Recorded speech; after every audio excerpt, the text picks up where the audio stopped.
예, 오늘은 고린도후서 8장 너희를 부유하게 하려 하심이다 라는 제목으로 말씀을 함께 나누도록 하겠습니다. 바울의 고린도 교회 성도들에 대한 신뢰는 갈등을 숨기고 회피함으로 생겨난 것이 아니라 문제를 직시하고 훈계하고 회개함으로 생겨났습니다. 갈등을 듣고 외면하는 것이 교회 안의 사랑이다, 은혜다 생각하시는 것은 잘못입니다.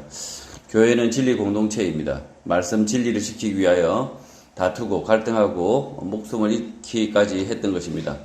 다툼도 진리를 향한 다툼, 진리를 찾아오기 위한 다툼, 진리를 지키기 위한 다툼은 교회를 교회답게 만드는 것입니다. 진리 논쟁은 개혁주의 교회의 출발이었습니다.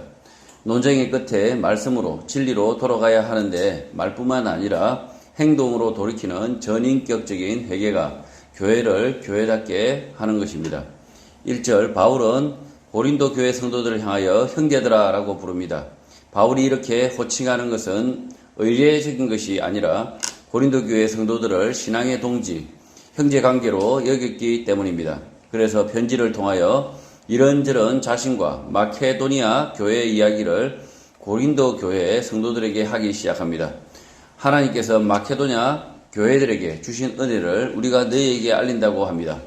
바울은 자신과 마케도니아 교회 성도들에게 일어난 일들을 하나님이 주신 은혜라고 말을 합니다.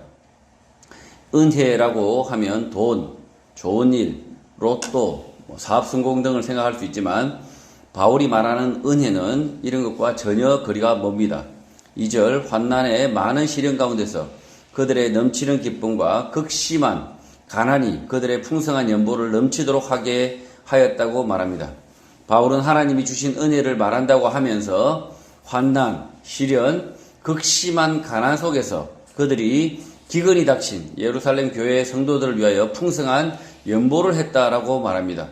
바울이 말하는 하나님의 은혜의 실체가 이런 것입니다. 그런데 한국 교회는 하나님의 은혜를 왜곡하여 말을 합니다. 어떤 집사들이 서울대에 입학을 했습니다. 아멘 할렐루야 하나님의 은혜입니다. 어떤 장로집단이 삼성에 취직을 했습니다. 아멘 할렐루야 하나님의 은혜입니다. 어떤 성도가 새 외제차를 구입했습니다. 아멘 할렐루야 하나님의 은혜입니다. 바울이 말하는 하나님의 은혜와 지금 한국 교회가 말하는 하나님의 은혜에 대한 차이가 심하게 나시는 거 느끼시죠? 좋은 게 좋은 것이니 대충 하나님의 은혜로 모두 다 통칠까요? 은혜가 아닌 것을 은혜로 말하는 것, 은혜가 아닌 것을 은혜로 인식하는 것은 가짜 사이비 이단으로 정죄해도 될 만큼 심각한 문제입니다. 하나님의 은혜를 입학과 취직, 병나음, 돈으로 바꾼다면 이단 사이비 교회인 것입니다. 그렇다면 나에게 생겨난 좋은 일들은 어떻게 생각하고 말을 해야 할까요? 좋은 일이 생겼습니다. 저에게 좋은 일이 생겼습니다. 계약을 해서 아주 계획을 벌여드릴 것 같습니다. 이걸 어떻게 설명해야 될까요?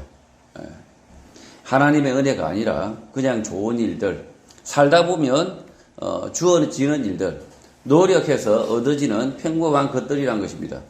모든 것이 하나님의 은혜다라고 생각하고 말하는 것은 자기 합리화, 죄인된 자신에 대한 잘못된 합리화인 것입니다.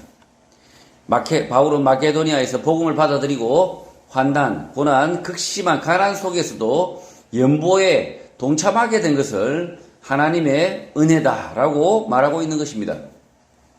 그래서 자신의 이 잘된 일들을 가지고 하나님의 은혜다라고 말하는 것은 자가당착이라는 거죠. 자가당착이고 심지어 자신의 잘못까지 하나님의 은혜로 포장해버려서 결국은 자신의 이 잘못, 자신의 거짓 이런 것마저도 다 하나님의 포장으로 덮어버리면 이단 사이비가 된다는 거죠. 그래서 그저 좋은 일이 있으면 교회 안에서 참 좋은 일이 있으면 아멘 할렐루야 하나님의 은혜입니다 라고 말하는 것은 옳지 않습니다. 옳지 않고 그렇게 말하는 것 자체가 마치 은혜로운 것처럼 하지만 사이비 이단들이 그렇게 한다는 거죠. 사이비 이단들이 그런 오류에 빠진다는 거죠. 그냥 열심히 일을 해서 노력해서 얻은 그냥 평범한 우리의 일상일 뿐이라는 거죠.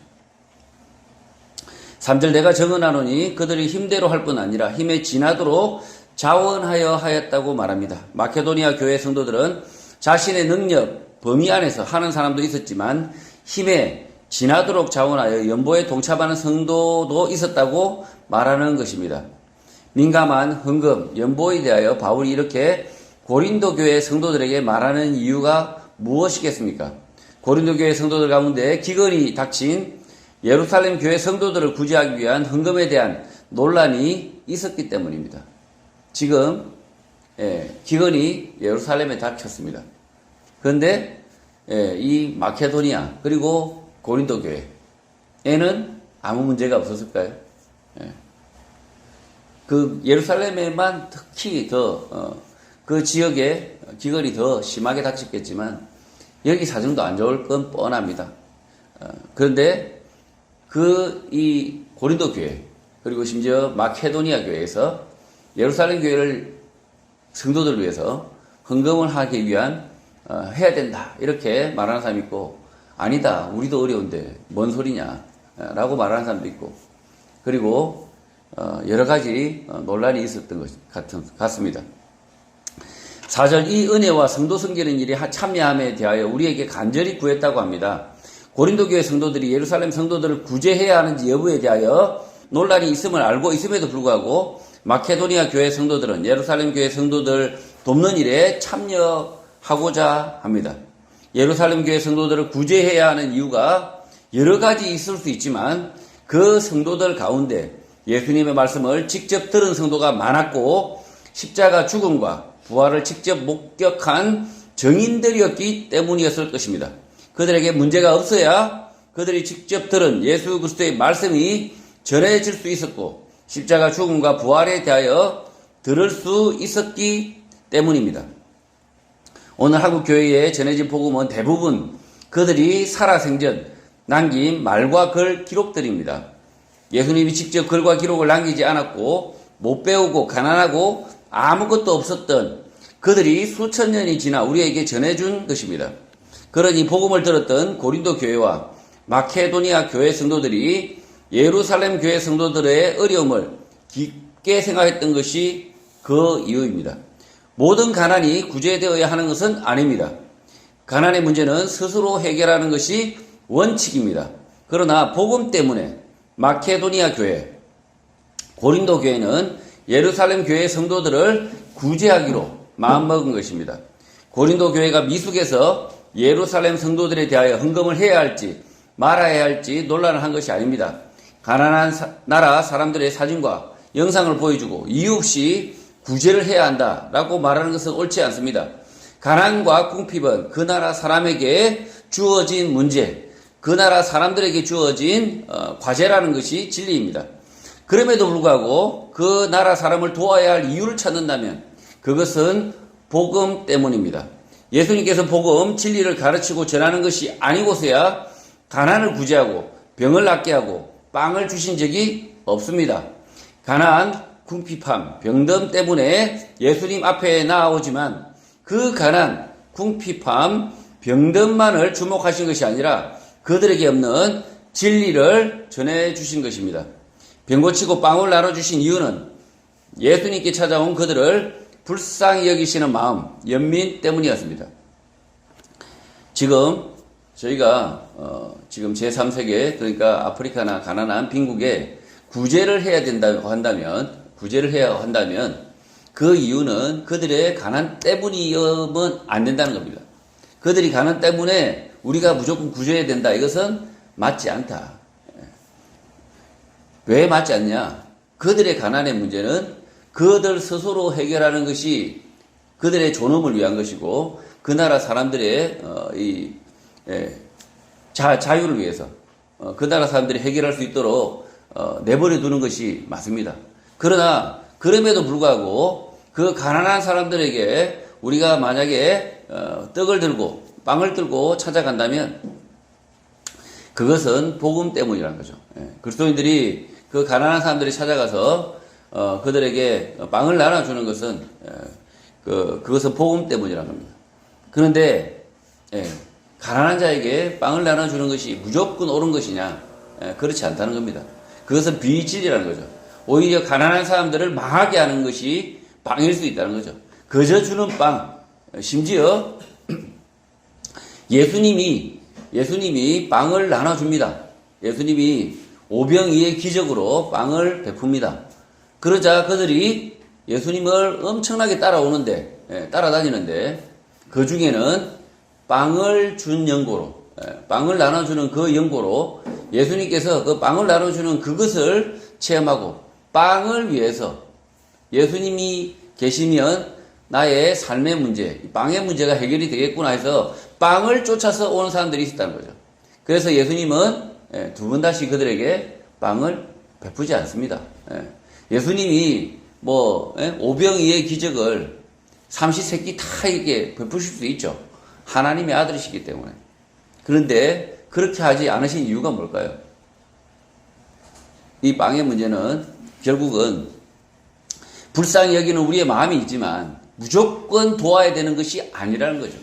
그래서 교회가 엉뚱하게 복음을 전하기 위해서 빵을 가지고 가는 것이 아니라 빵을 전하기 위해서 복음이 그냥 반찬이 되는 거죠. 주식이 아니고.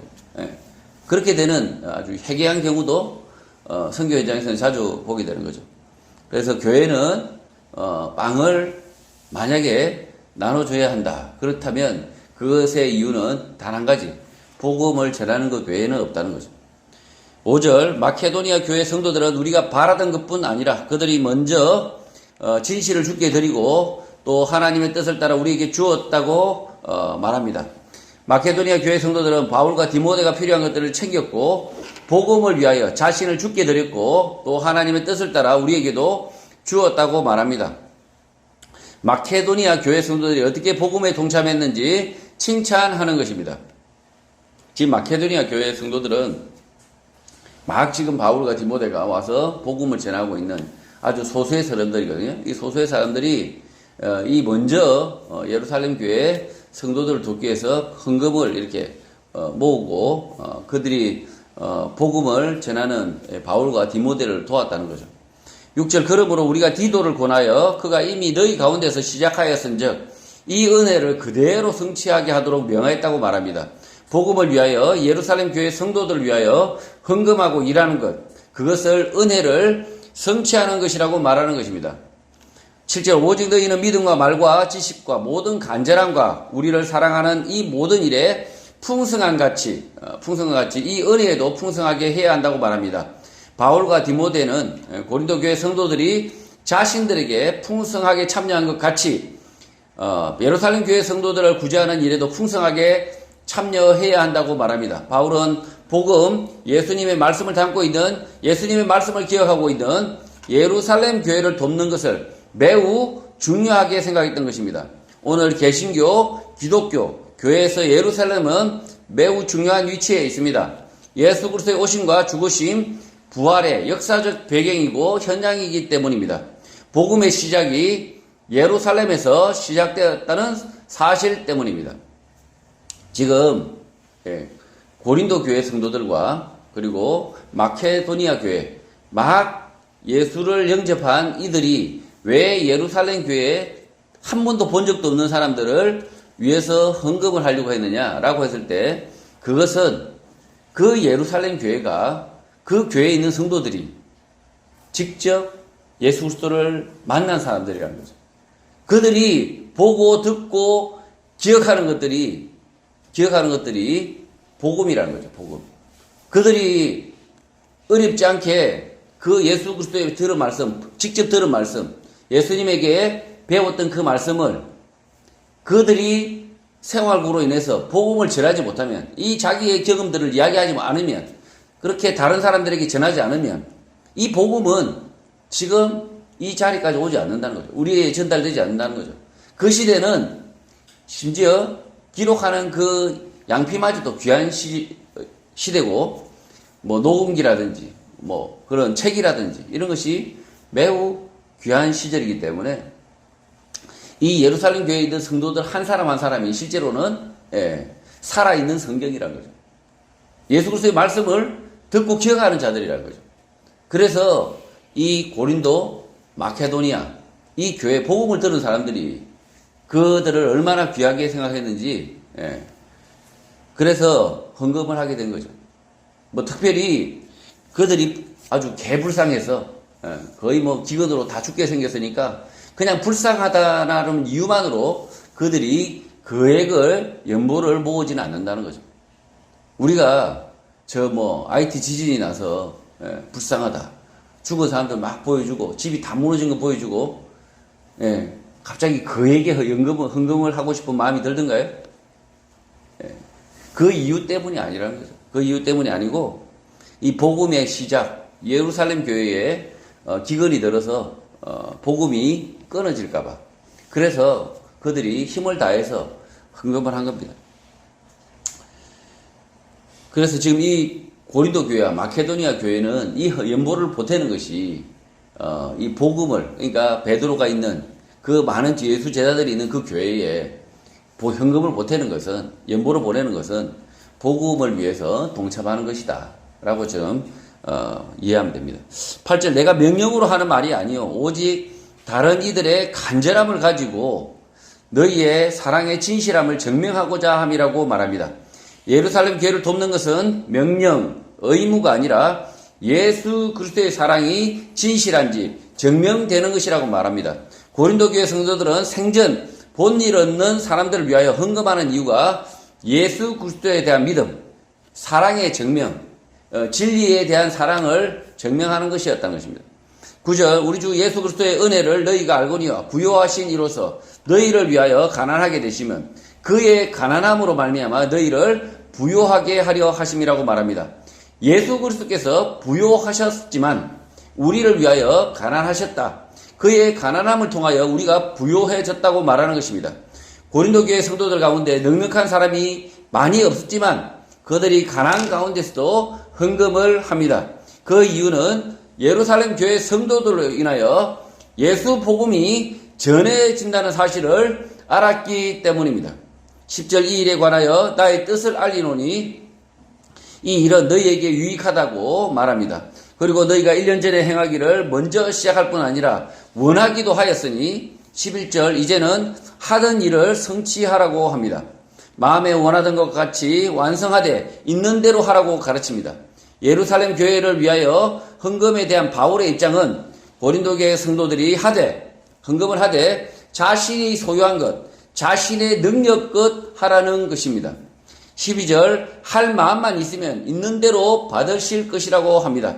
또 없는 것은 받지 아니하신다고 말합니다. 헌금에 대한 바른 태도는 마음이고 없는 것을 억지로 하지 말라는 것입니다. 헌금하고자 하는 마음이 전혀 없는데 보는 사람들 눈 때문에 하는 사람들이 있습니다. 그렇게는 하지 말라는 것입니다. 헌금에 관하여 과부가 2렙돈을 헌금함에 넣을 때 다 보이도록 하는 것에 대하여 예수님은 경계를 하셨습니다. 비판을 하셨습니다. 부요한 바리새인과 서기관들이 자신이 헌금함에 헌금을 넣는 것을 밖에서 보이도록 하여 과시, 자랑을 하려고 하였으나 이것을 아시는 예수님은 과부의 2렙돈을 칭찬하신 것입니다. 이 과부가 2렙돈, 정말 적은 돈을 달랑 2,000원입니다. 2,000원. 그 2,000원을 연부함에 넣을 때 얼마나 그 연부함이 잘 보이도록 만들어져 있냐면 이 과부가 얼마 넣는지까지 예수님이 다 보일 지경이었다는 거죠. 멀리서 봐도. 그렇게 일부러 헌금함을 그렇게 만들어 놓은 거죠. 아마 투명하게 만들어 놓지 않았을까.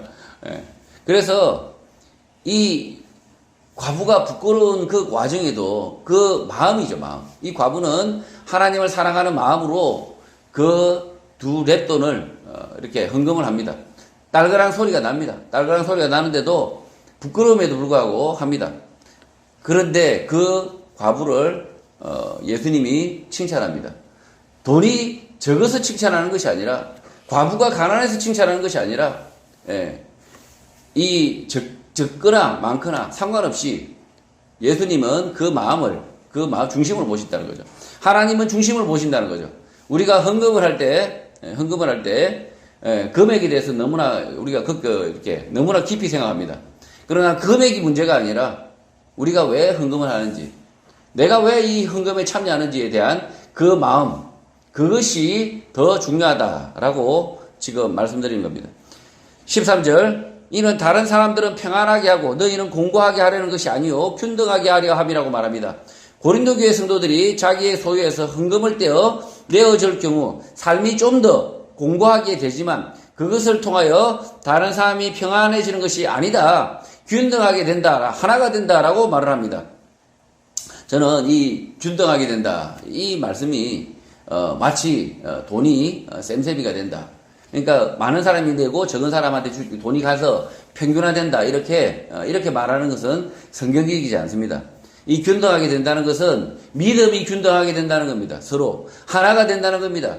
고린도 교회가 이 예루살렘 교회를 도우면 그 돈의 문제가 그 돈이 얼마나 이 빈부격차를 막 이렇게 줄이겠습니까? 전혀 그런 게 아닙니다.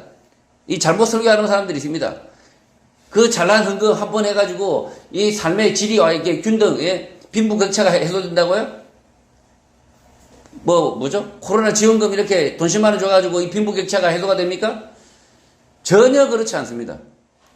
이 바울이 말하는 것은 균등하게 된다, 하나가 된다라고 지금 말하고 있는 것은 이 복음이 서로 하나가 된다, 서로 같은 눈높이가 된다라고 지금 말하고 있는 겁니다. 14절, 이제 너희의 넉넉한 것으로 그들의 부족한 것을 보충함은 후에 그들의 넉넉한 것으로 너희의 부족한 것을 보충하여 균등하게 하려 함이라고 합니다. 고린도 교회가 예루살렘 교회를 돕는 것은 상부상조, 서로 돕는 것이고 그것을 통하여 균등하게 된다, 서로 같은 교회가 된다, 하나가 된다고 가르치는 것입니다. 한국 교회는 여러 교회, 여러 교파로 나뉘어져 있습니다. 나누어져 있는 교회가 하나가 되는 비결은 어려운 교회를 헌금으로 서로 돕고 서로 돕다 보면 하나가 될 것입니다.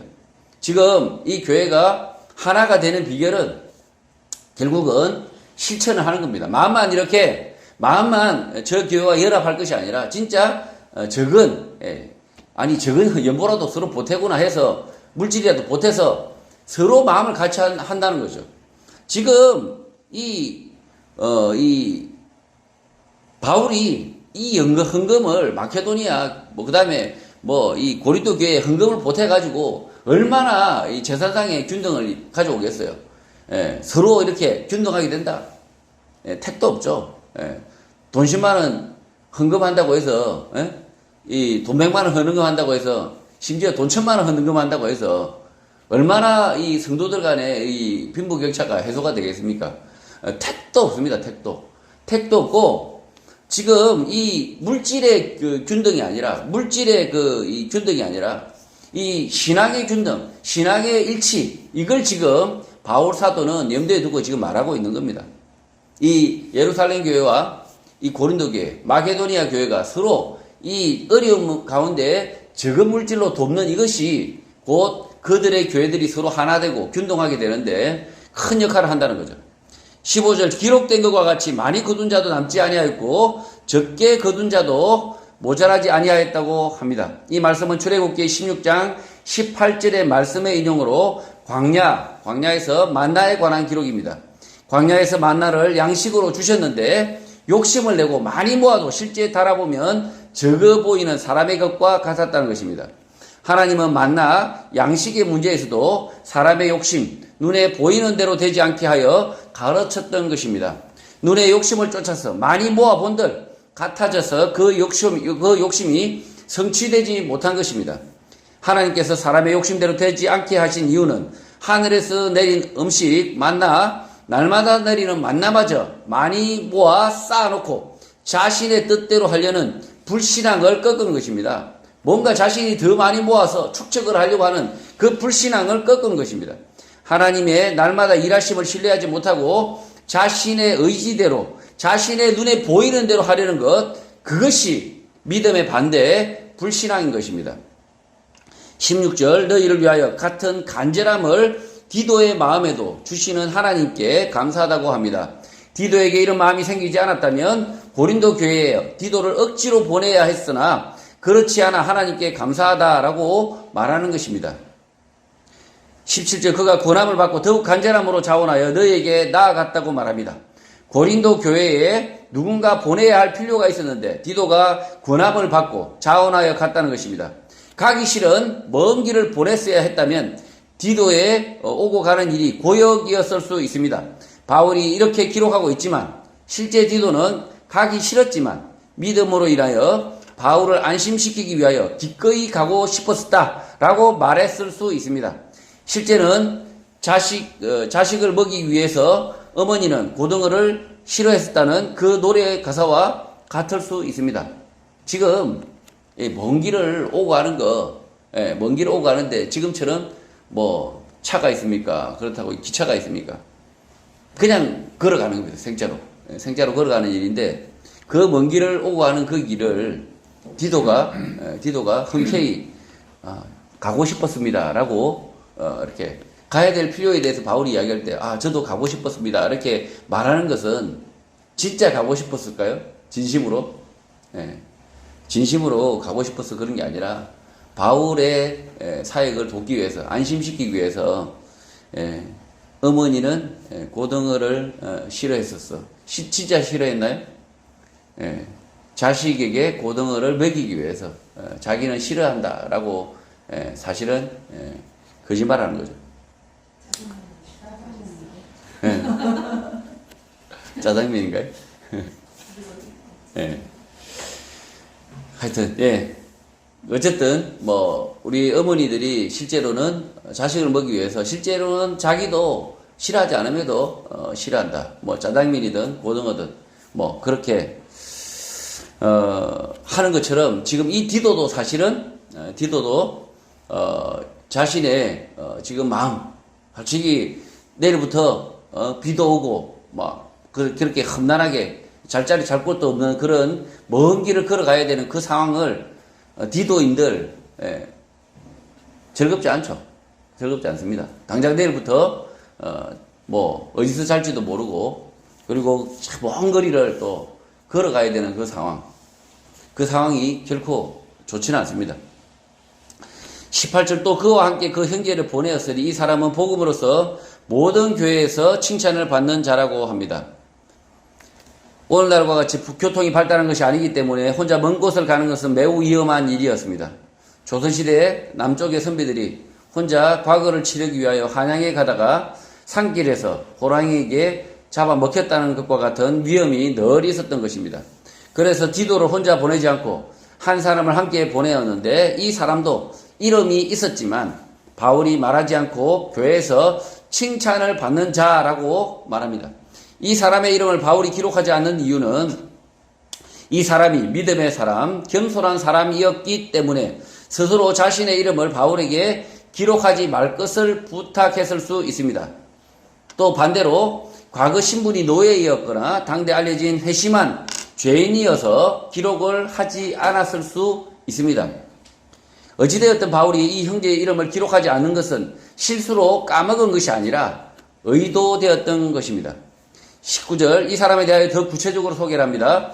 교회에서 칭찬을 받을 뿐 아니라 그는 동일한 주의 영광과 우리의 원을 나타내기 위하여 여러 교회의 택함을 받아 우리가 맡은 은혜의 일로 우리와 동행하는 자라고 소개합니다. 여러 교회의 택함을 받았다. 신뢰를 받았다. 우리와 함께 동행하는 자라고 말하지만 이름을 밝히지 않습니다. 이 사람의 이름은 고린도 교회 성도들이 직접 만나 알게 되지만 지금 이 편지를 읽는 우리는 모르게 되는 것입니다. 가을 편지라는 노래 가사 중에 모르는 여자가 아름답다라는 구절이 있습니다. 아는 사람일 경우 여러 가지 선입견, 걱정을 하게 되지만 모를 경우 그럴 걱정을 하지 않게 되는데 바울이 이름을 감춘 이유가 그런 이유일 수 있습니다. 너무 유명한 사람일 수도 있죠. 이 사람이 교회 뻔히 알고 있는 사람일 수도 있는데 이름을 가리고 있습니다. 20절 이것을 조심하면 우리가 맡은 이 그에게 연보에 대하여 아무도 우리를 비방하지 못하게 하려 함이라고 말합니다. 디도가 고린도 교회에 가서 헌금 연보를 받아오게 되는데 돈 문제로 오해를 받아 비난을 당할 수 있어서 조심한다는 것입니다. 오늘 시대에도 돈 문제는 늘 오해를 낳고 비방의 주제가 되는데 돈 문제에서 바울은 깨끗하게 처신하려고 하는 것입니다.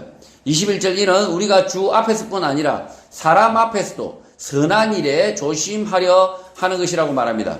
주 앞에서뿐 아니라 사람 앞에서도 선한 일에 조심을 한다라는 것은 사람들의 오해를 받을 짓을 하지 않겠다는 것입니다. 바울은 사람들이 오해할 만한 일도 하기 싫어하는 매우 조심스러운 사람이라는 것이 편지에서 드러나는 것입니다. 22절 또 그들과 함께 우리의 한 형제를 보내었노니 우리는 그가 여러 가지 일에 간절한 것을 여러 번 확인하였거니와 이제 그가 너희를 크게 믿음으로 더욱 간절하다고 말합니다.